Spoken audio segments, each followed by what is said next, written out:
هذا السفر النفيس الذي يعالج علما جليل القدر عظيم الشرف، علم مصطلح الحديث، تحت عنوان التبصرة والتذكرة للإمام الحافظ العراقي. ذيو الكتاب إسعنا زل ذم قرآن أخطر إفكار ثموسني ذي ثالة ثيس سناث ذي شرعيث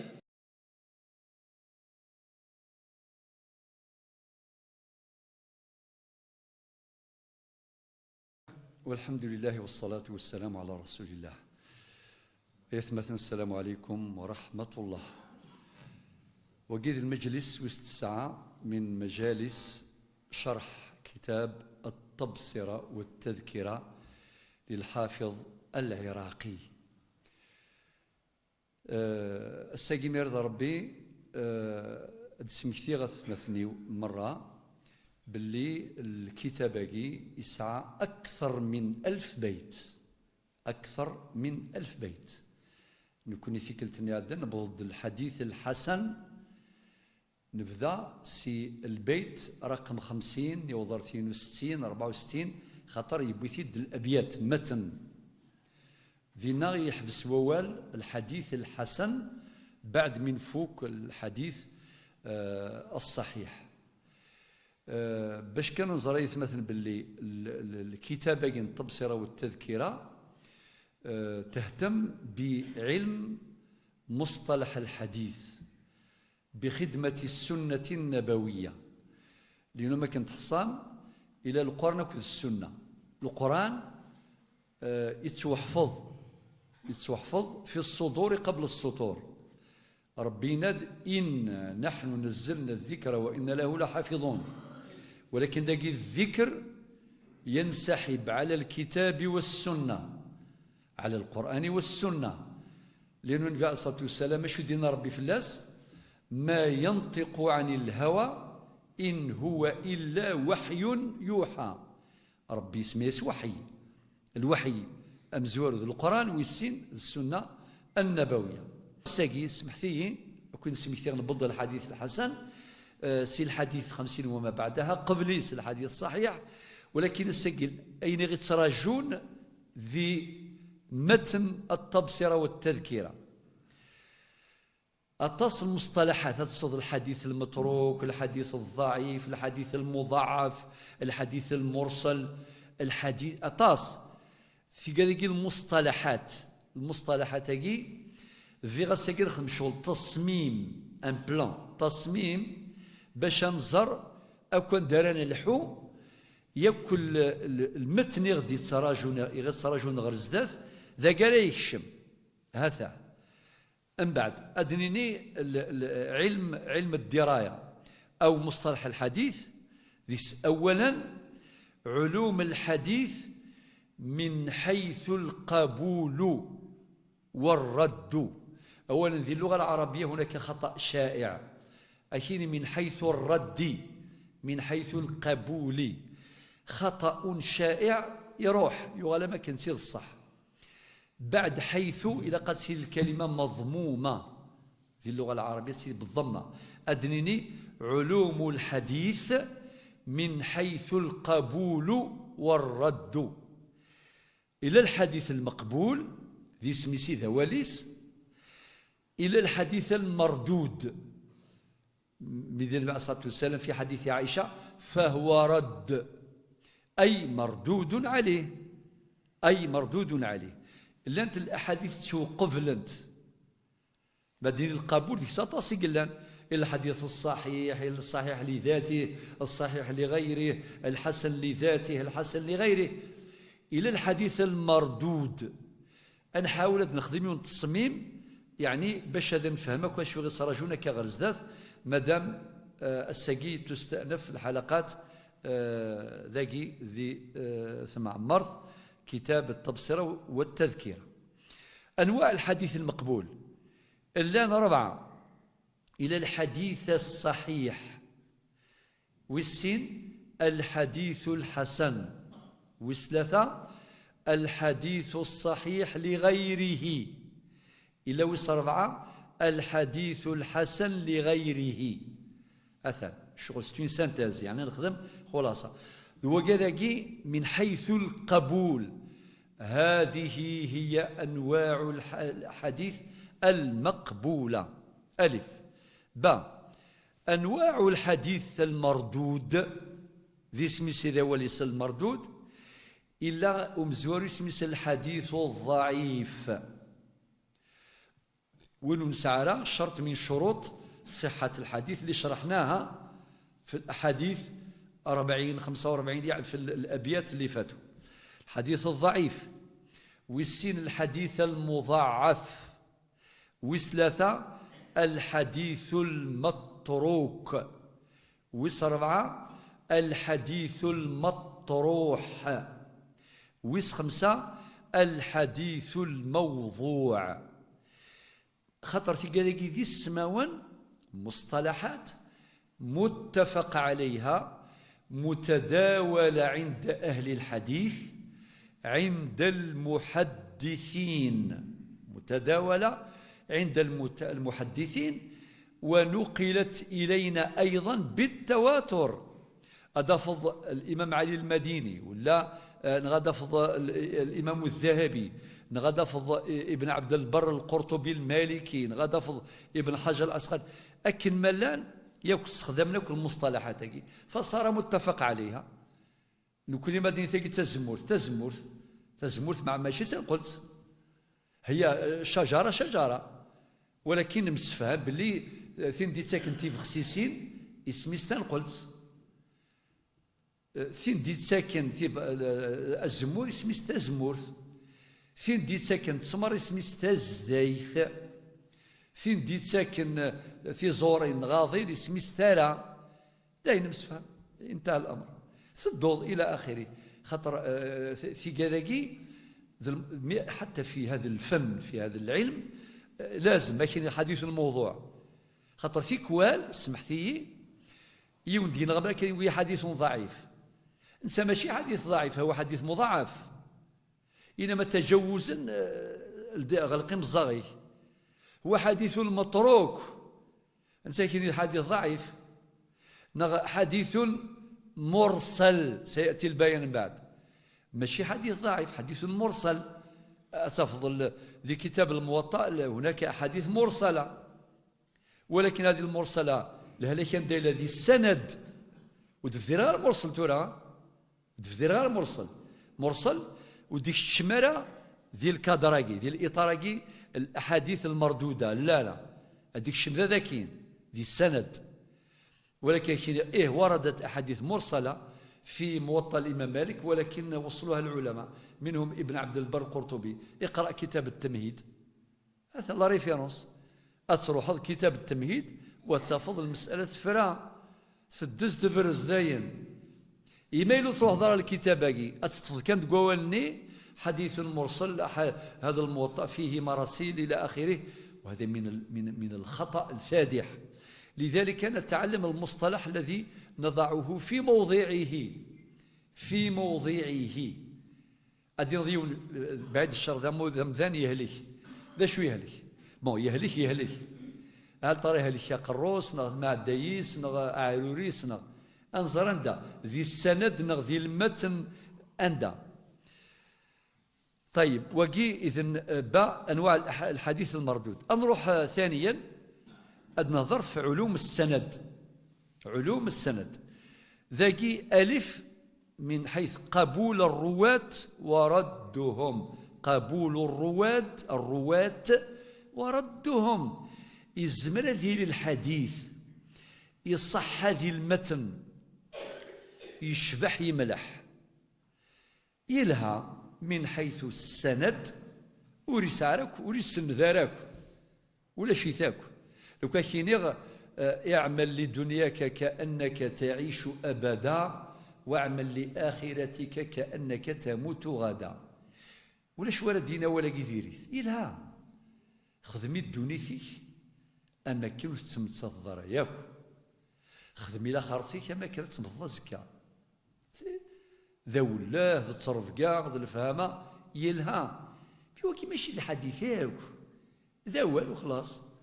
ما كديني الشيخ محمد الحسيني جا داول ذا ول الهان الحكمة، ولكن الحكمة مطلوبة. هذه اللي مسق مغارا يجرب الدنيا غادي فيك خلاصة، غادي فيك حكمة عادي. ذي الطريق دي سبان ورفيق إلها ولا دينين وريلها ولا إلها مليح، ماشي كان دي إلها مليح. الشباحة برقاز سير رقزة يلها كل هضور ينسقر ليش الدنيا النظ في كذاك الشمل ذي المثور ذي الحكمة ذي وربي سبحانه يولها أدي قر وقولوا للناس حسنا. يند ألم ترى كيف ضرب الله مثلا كلمة طيبة كشجرة طيبة أصلها ثابت وفرعها في السماء. والنبي عليه الصلاة والسلام يند من كان يؤمن بالله واليوم الآخر فليقل خيرا أو ليصمت. وين يوم ننصر ربي يوم ننصر الآخر تدينا ولي لها غادي السوسم صافي. النبي عليه الصلاة والسلام ثاني ولها باش نعرض آمك إما أين ديفرنس كيل ساوننا غادي يفغي لها، خاصة أنه مكتوب يجرد الدين ضوال يجرد ويثي جرد الملائكة. سلام سيدي ربي ناد في سورة قاف الآية 18 ما يلفظ من قول إلا لديه رقيب عتيد. تظهر دي الوقت اني حركة الوضع للعلماء يروح الوقت يسكي في النبي عليه الصلاة والسلام سنقرا كون يهضر ربي وسكي في ثلاث النبي يا خاكا بوينا سند أحاديث سيو الحديث مثلا روانتيد 112 من الصحابة من كذب علي متعمدا فليتبوأ مقعده من النار. ماشي سهلة يا النبي عليه الصلاة والسلام اللي يكون دي سيدفن في اللي يعمذ أمكانيس ذي ثمس جهنم واضح مش الزاي. من كذب علي متعمدا فليتبوأ مقعده من النار. وجي حديث متواتر بلغ أقصى درجة الصحة. إليه الحديث رواية أخرى من كذب علي فليتبوأ مقعده من النار. ولاش متعمدا ولاش كلمة متعمدا أي غار باش نراضر ما يروح مدينة ندن في ذي عسيمانيس ذي كان الاحتياط. العلماء ناكل الإثم رسعارة ما يغلظ رسعارة خاطر يغلظ يغلظ معني لها الحذر وقيل معنى بوال إلها الحذر خاطر دي ندن في صلى الله عليه وسلم لا عصرحك اجتهد باش تداوض اصحى. زرم زكاية مثلا تصديون على جال الحديث الذي سافر دي يسوس النظر في اللاس يعني الإمام البغدادي في الرحلة من أجل لطلب الحديث يحكي دي روايات عجيبة. أمشي يروح يون مثلا سي بغداد سي العراق أذي يروح لما ذي الحجاز باش يون الحديث فقط يون. أنا غتفض يون سي الشام أذي يروح لماذ بغداد سي سوريا لماذ بغداد باش يون الحديث يون الحديث ماشي طاس ولاش لا طائرة ولاش لافيون ولاش ليكوبتر ولاش ثماشينت ولاش أذي يروح يون الحديث أذي يوغال ولا نثموشوها عجيبة جدا إدروان في قاد يقدشن في السنة للنبي صلى الله عليه وسلم. بعد يساديونا من الحافظ العراقي يخدم أخذ الشغل ذا سفرو المتن يخين الناد باللي المتن قد يكون شعرا وقد يكون نثرا وجيب يثيد شعرا مثل متن ابن عاشر أيضا شعرا متن الرسالة لابن أبي زيد القيرواني نثر سيدي خليل المختصر الفقهي للشيخ خليل يكتوس نغورنا بزاف سيدي خليل نثرا. إذن في كذا يغار في كذا للتسهيل أما كلنت قواعد في علم الرياضيات الماتيماتيك لندير راجل قواعد في الفيزياء فيزيك في الكيمياء كل شيء العلوم ساعة القواعد ساعة كيف أيضا هذا العلم له قواعده. إذن علوم السند ألف قبول الرواة وردهم. الراوي الآن نركز على الرواة ويقاذي دي صوضا أولا النبي صلى الله عليه وسلم. يا أخي الزرامي نهضر كني في الحديث الصحيح نناد من شروط الحديث الصحيح صحة الحديث اتصال السند بنقل عدل منضبط، بنقل عدل منضبط عن العدل المنضبط عن مثله إلى منتهى، يعني لمن يوضع النبي عليه الصلاة والسلام من غير شذوذ ولا علة. هذا هو تعريف الحديث الصحيح. ما الحديث الصحيح هو ما اتصل سنده بنقل عدل منضبط عن مثله إلى منتهاه من غير شذوذ ولا علة. إما إلا نفاد ذاك ثورة نتكشم ذي علوم السند أن في الرواة الني أرصحانا ناضو قاذي ثتسون وقاذو الماشي الثقة وشفونارا وقيد السنة يا السنة ماشي ذين النظام صافي لقد سعدين أكن نقار ذو غرفال رقاق، ذو غرفال أرقاق ويخدمن ويطفنا غرفالاكي أصحاب الجرح والتعديل ما شاهو ذاكي هذه قوة وال ماشي الساقي هذه جدوى مليح. أخاطر علم الجرح والتعديل ما اسمح ميي من بغات نشباه أن طبيب الجراح ريط في المقص نزريعك ما رانا لك إن شاء الله ورنا لك كون يفكر ربي ثزمرت نتزمورت ما إلا طبيب يخدم دلا بوماد معليش يفكر تيكاشيثين معليش أكد يفك السيرو معليش إما إنا ياك أتشمض البلوك أد الدماغ في مقستين هيا بابا يا بابا حبس نروح العقال إلى قنزر إلى في مقستين ديرني ركور سي مقستين الكي يؤخر العلاج ذاكي لا ديسيزيون القرار عادة سمحتي مالا نطبا ذاكي ماشي طبيب وحدس مي متساقواضا في مانيس كيني ماشي كيني مثل مفتح غا عبوضي سيمث ديال البلوك مسكين شحال الاطباء يتساسن غال الشياخ غال لي بسيكولوج اكينا قليها المده يموت ورقاز غير فاسنيو هل انا اثم ام لا؟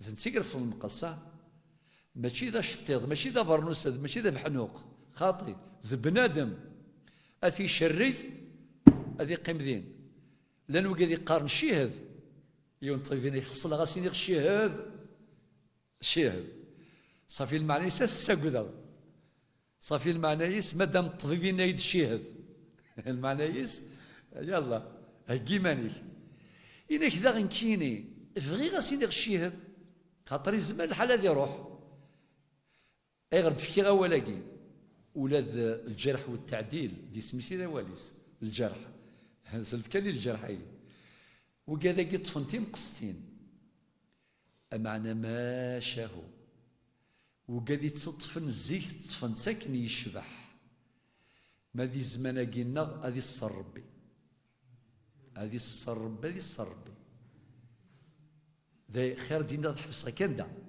أي النظام تسلم من بعد ماشي الساكي مين يوض الجرح والتعديل أستفض الإمام الذهبي صاحب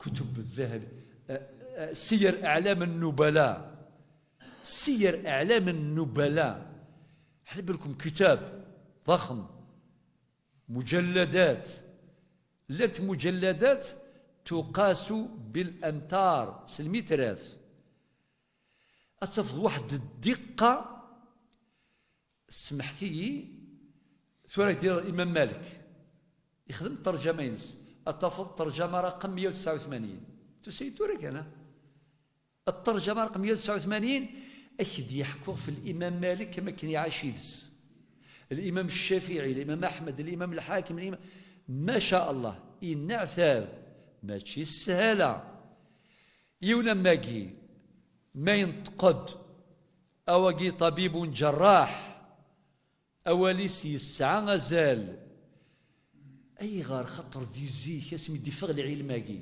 أو خدمنا الشروط بارمي الشروط ينس إنايخي لقذيلي ذا مسنو ذي السنة النبوية ذا مسنو مليح السن ذا شو الصحيح ذا شو الحديث الصحيح الضعيف المرسل المتروك السن في السناث أذيلي يسعى العلم أم قران بأسباب الورود أسباب ورود السنة النبوية أذيلي يسن اللغة العربية يسن تعرف خاطر ما يكشم ذي المتن نغادي يكشم هذه غير الأسانيد أذيلي ذون يسعى الذاكرة قوى تجهد يزرع الأسانيد يزرع دايل الضعف ترمي الأمور يدلنا الشروط إنك ألا يكون شخصا متعصبا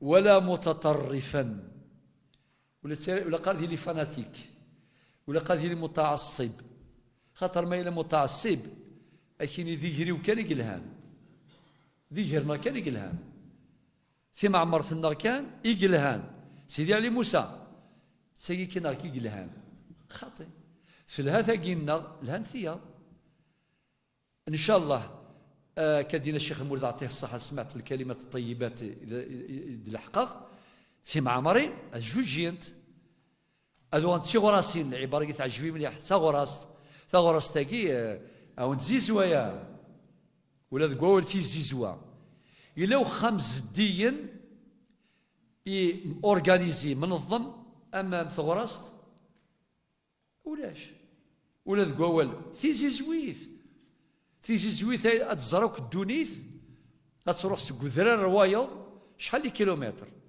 سيت بحير ثرثايض باش نكوني أتسمع ثابة أغدف كثامنتي نكوني نكوني ماشي نسات تحواج كان شوية ذو كنت يتساوي الريت ثلاث نتامنت ذو نكوني ولكن في زيزويثاكي ور تشتكي وري اللي خدامت تحمل الخدماس ولا ذي قبايلي تقارن دعوة الخير أكون يجعل ربي أمث زيزويث أن دايل الخير تبضيث وانا بي في اللحن زي كان يحرشن أي غير زيزويث أو دينار النظام ودينار اللي كنا مصور اللي وانا يرات كان لي زرا مامي تاع سكنتي مغريوين من المي خاطا شفا مزيك النمله والصرصور شفا ماس النمله تهكي الفذو او كل خير الني الحاصول ان ديلو النار في غرغر تبود النعمه تتحرز اسمي يبوظ الشتوى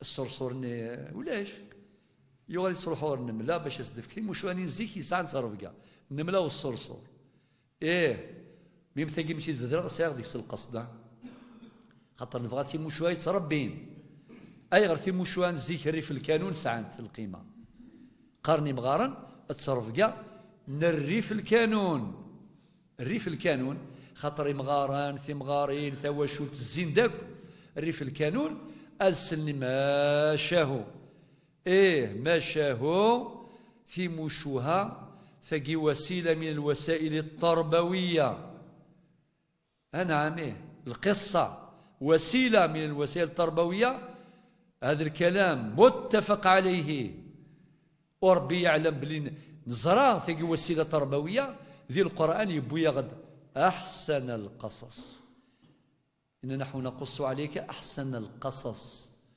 أحسن القصص يغدي يحكى ربي ذو قواليس إذا علم الجرح والتعديل من شروط هؤلاء العلماء لازم يكون عندهم الموضوعية لازم يكونوا عندهم العدل في الموازين ما يلزمش يكون عندهم تعصب التملص عن التعصب مدعاة إلى ظلم الضحايا وهذا أمر قد حصل نسأل الله العافية وفيها بعدين نقرا ندرس شروط الجرح والتعديل في ثلاث انتيدا شروط الجرح والتعديل، معيار لو بارام، معيار الجرح والتعديل الى اخره.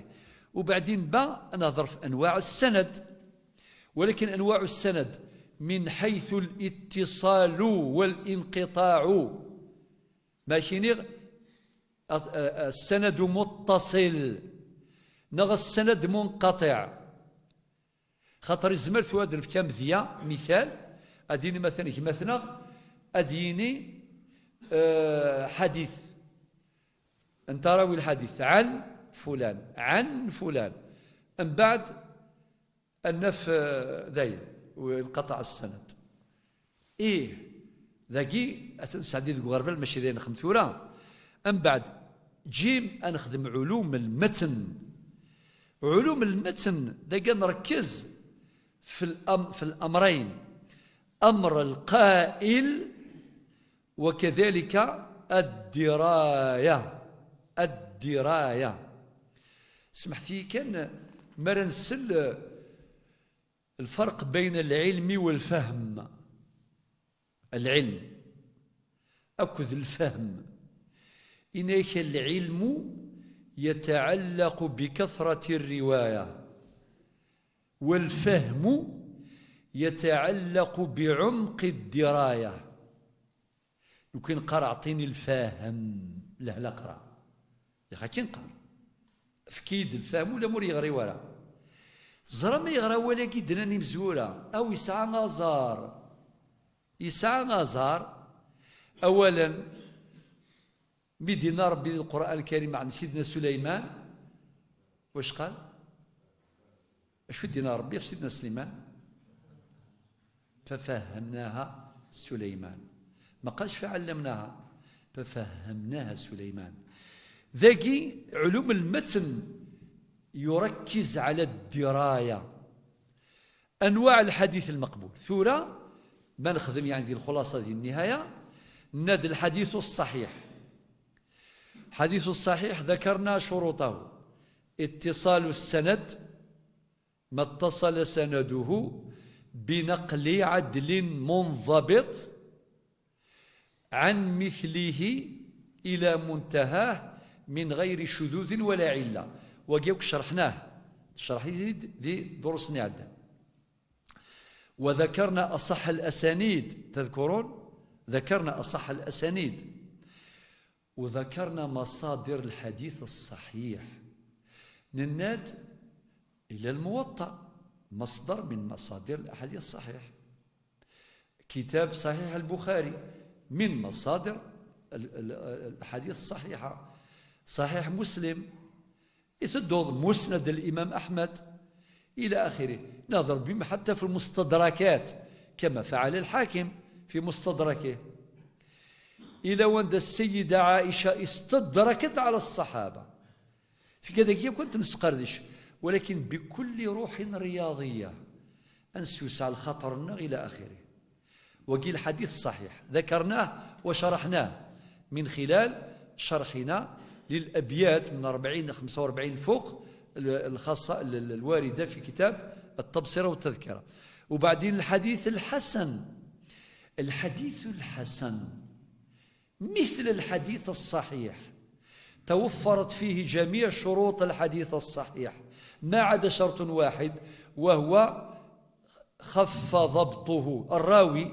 هذا الشرط متعلق بالراوي أن راوي الحديث الحسن خف ضبطه، خفيف الضبط. ولكن الحديث الصحيح تام الضبط. إذن الحديث الصحيح عنده صفة التمام في الضبط، والحديث الحسن عنده خفة الضبط. خفة الضبط يون كان الشرط يصبت ثوالما مش زيارا العلماء سعدنا غربال الرقاق يا عجبا يون كان يرنا ماشي ولا شوكنا ماشي السند ولا شيء، لا السند لا كل شيء لا الراوي لا يرنا ماشي مجهول، خاطر قد يكون الراوي مجهولا الراوي معروف ولكنه خفيف الضبط. لذلك ابن خلدون في السيعفو ربي مد يهضر في الطريقة الحجازية وهو يؤرخ لتاريخ العلوم كيوصل علم الحديث إندوى سيد الطريقة الحجازية. سيد مد يهضر في الطريقة الحجازية على أنها من أقوى الطرق، من أدق الطرق. أم بعد يهضرت في الإمام مالك يندوى سيد، شوفوا ثسي ولاقي بين قوسين هكذا قاله ابن خلدون، وسيد الطريقة الحجازية بعد السلف. بعد السلف شو مقتل القدر لا يرى شيء يقدر. وسيد الطريقة الحجازية بعد السلف عالم المدينة الإمام مالك. أغلق القوس.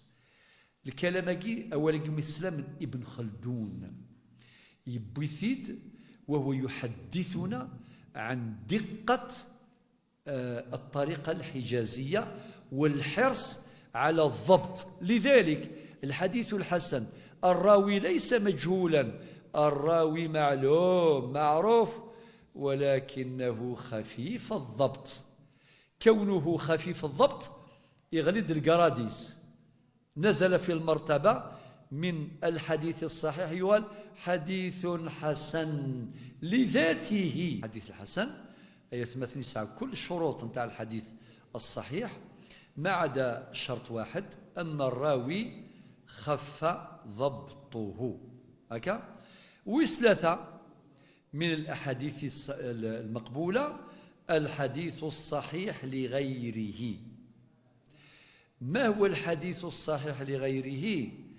هو الحديث الحسن الذي روي بطريق آخر بلفظه أو معناه فقوى الحديث الحسن فارتقى إلى درجة الصحيح لغيره. سمحتي في كل دياسو جونيور أشيني الحضاقي يضعف شويط داش يخدم أثي فورتيفي أي جونيور يسمحهم يعني بيبريك يعني ماشي يعني أثي رونفورسي داش يخدم وجونيور يقول ثي هو دار الحضني خصا الارشيتكت. الله يبارك هاك اسمح لي كان عثاني مالا باش اصخم ذي الحضني صحي هادشي مزيان صح.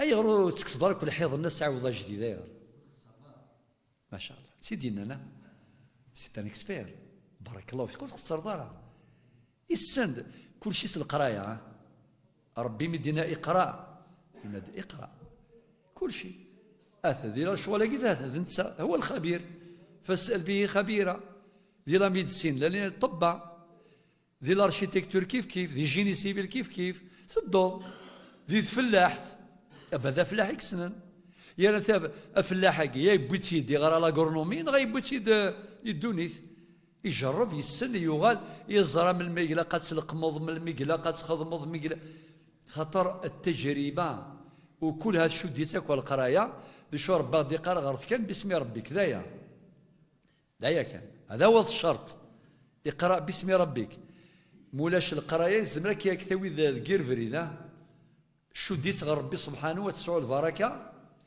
وذا شربك ولا سينفعن ثورة دوالا الحديث الصحيح لغيره ذي سميسي ذا واليس معنى لم يكن صحيحا يسعى القراد حسن من بعد نرونفورسي سوا شو يساد الرواية النظام إما لفظا أو معنى. الحديث قد يقوي الحديث الحسن برواية الرواية الأخرى إما رواية باللفظ أو بالمعنى.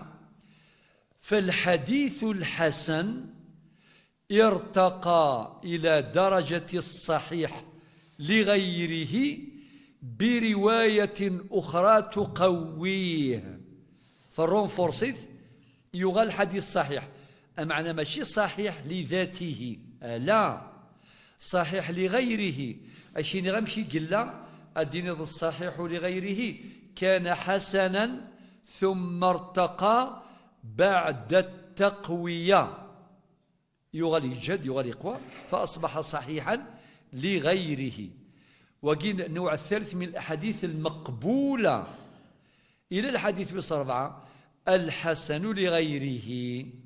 وكذا غير الضعيف بعد يساد وسانت روايات أخرى رونفورسنت يعني يغال يرتقى إلى درجة الحسن درجة الحسن ولكن لغيره كل يون ذي الدرجين.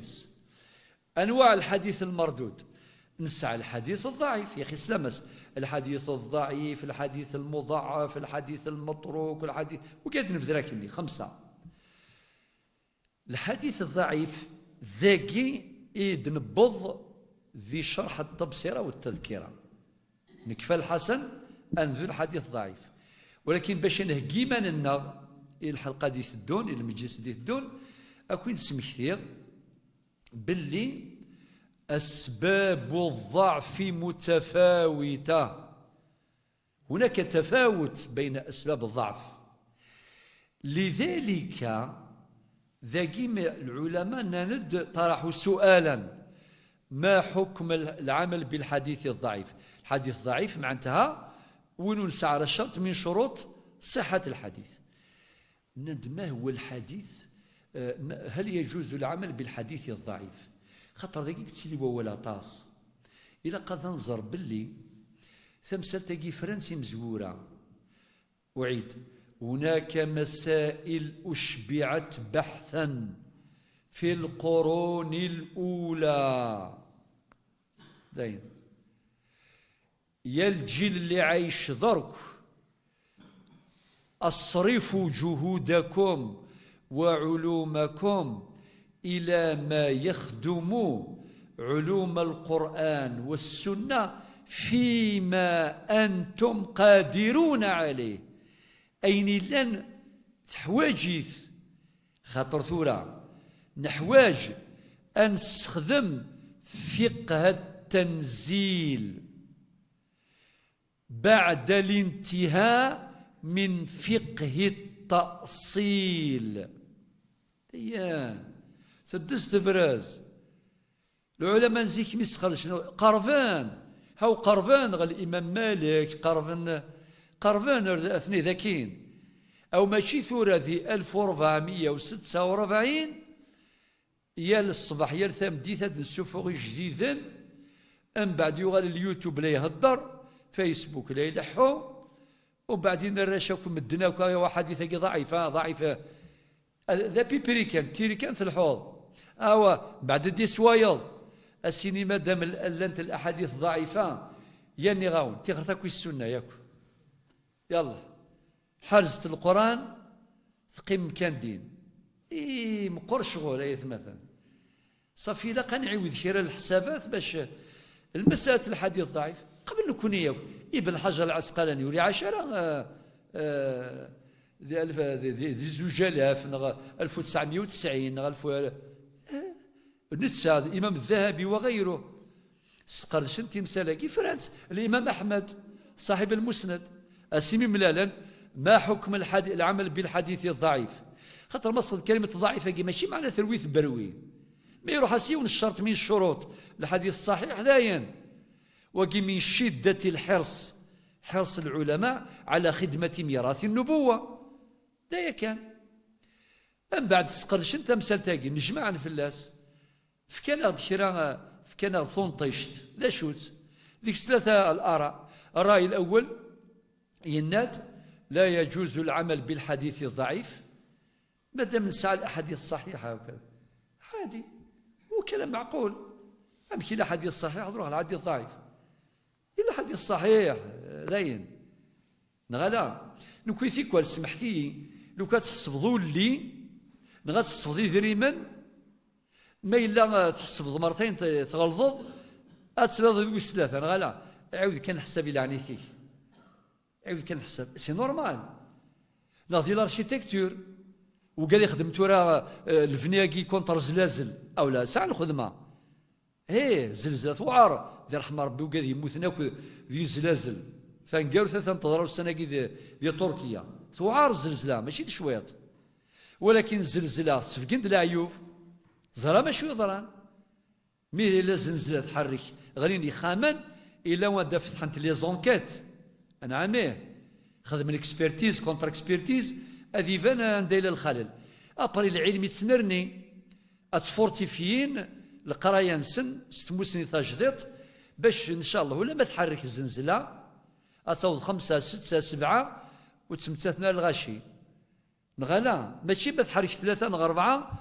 هذا غنيك ويخامن اي غير دقار الامور يجي قصد اختان باش الدين يغدي الامور نميوس سنه نمسفهام يا ولادي الامور كاين الشرع تجد شرعي ثيث مثلا الى قتيل النيه غتيل القرايه اذيلي العثاب الى قك العثاب مرة اخرى الشيخ المولد عطيه الصحه تقول لي دينا كني الى قشوط العثاب ماشي السهاله لذلك ذي الوقت اني ان ند الحديث الضعيف الى الحديث الصحيح ونحواجه الحديث الحسن نروح الوقا ذاكي نروح الحديث الضعيف لا يعمل به لا في الفرض ولا في الواجب ولا في الحلال ولا في الحرام ولا في فضائل الأعمال قص داي وقي رأي يسعى العلماء إلى رأي النظام اللي هو جماهير المحدثين جماهير المحدثين ولاقي دني غير مجموعة جماهير المحدثين جماهير الفقهاء قالوا يجوز العمل بالحديث الضعيف في فضائل الأعمال ما إلى الحديث يتوليه سين يلهان ذي الترفقة ذي الحذاقة ذي الفهامة ذي راه المشكل عادي ماشي ما إلى نسلا الإمام المفتينا قال النبي صلى الله عليه وسلم كذا وكذا إما العلاقية الوالدين الدريا العلاقية الجيران كذا أطفض حديث ضعيف سلاق وبعدين محاكمة وبعدين عارضة الاتهام وبعدين أي غير خويا جماهير المحدثين قالوا والفقهاء قالوا بجواز العمل بالحديث الضعيف هناك رأي آخر ذا شو دينا إنه يجوز العمل بالحديث الضعيف في الحلال والحرام ميم ذي الأمور النظام ذي الفتوى بشرط أنه ما يكونش هناك حديث صحيح والعجيب ممن قال بهذا الرأي الإمام أحمد الإمام أحمد بن حنبل صاحب المسند هو اللي قال الحديث الضعيف أحب إلي من رأي الرجال فيجوز العمل بالحديث الضعيف ولو في مجال الحلال والحرام لماذا عند عدم وجود الحديث الصحيح وبعدين انتقد وايض ذا ذرار ابن حجر العسقلاني صاحب أعظم كتاب في أحاديث الأحكام أعظم كتاب في أحاديث الأحكام اسميس بلوغ المرام من أدلة الأحكام للحافظ ابن حجر العسقلاني نتشو دينا إنك يجوز العمل بالحديث الضعيف بشروط برمي الشروط دينا إنك أن يندرج في أصل عام قلت أن يندرج الحديث الضعيف تحت أصل عام قلنا أعطينا مثال إنك مثلا إلا حديث ضعيف النبي عليه الصلاة والسلام دي قار يلها قيام الليل ليلتي العيدين يعني غدوة العيد الصغير العيد الكبير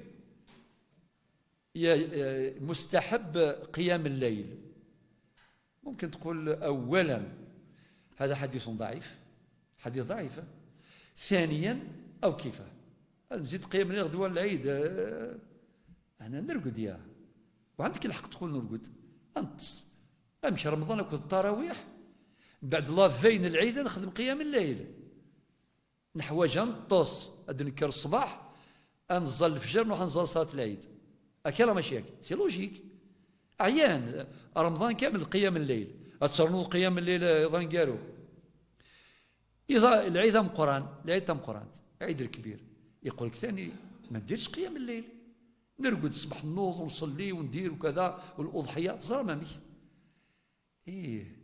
الإمام ابن حجر العسقلاني ولكن حديثك هو ضعيف. إذا كان درت قيام الليل يجوز، لأنه يندرج تحت أصل عام. هناك أحاديث كثيرة صحيحة تدعون إلى قيام الليل. لا، وأفضل الصلاة بعد المكتوبات الصبح، الظهر، العصر، المغرب، العشاء، جوست أبري الفرائض أنواع قيام الليل. صافي أحاديث كثيرة صحيحة تدعونا وتحبب إلينا قيام الليل. إذن هذا الحديث رغم أنه ضعيف يندرج في هذا الأصل العام. صافي نيثني عثبان أي غير ذا غنعاود نعثب هذا توريك مثلا في حرز ربي مسني غير تهدو دار الحيض أي غير ترونفورسيض هناك باش نخسرها العثاب مزورة. يمشي الحيض يبنى أشحال مصروف في جلاندكس أي غير يهود رونفورسي كان داير إنو كنا شادني ذاك. عدان الإمام البخاري، عدان الإمام مالك، الإمام فلان، عندنا كل أئمة ويض دوسان فيرنسن، ابن عبد البر القرطبي، أين قلان يخوص يعني الأحاديث المرسلة ذي الموطأ يساد نساء في كتاب التمهيد يفرثن يرون فرصيت نغاد فري وحدس ذا شو القراية أم سلسلة ذهب ولا قرأت صغر كان شويط أصحاب الصدين نغاد صغر كان ديفران دي 2025 إيه وندفير أي غير نروح نغر في كتابين كثير قديمين خاطر ثاقي تسير قون الصح ثمسني يجهدن العلم المتين نلتمسه عند سدنة العلم. يعني نروح الثرقوة العنصر مقارنة دناوي لايا أم بعد ماذا فسر ماذا شرح كل ما يشرح لكن اللغة السن المهم أنحرز التراث الميراث دجاني مزورة في مريليث إن شاء الله أكا غرزات الحلقة دي الدون المجلس القادم إن شاء الله سياسة سني جاو ثلويث والسلام عليكم ورحمة الله وبركاته.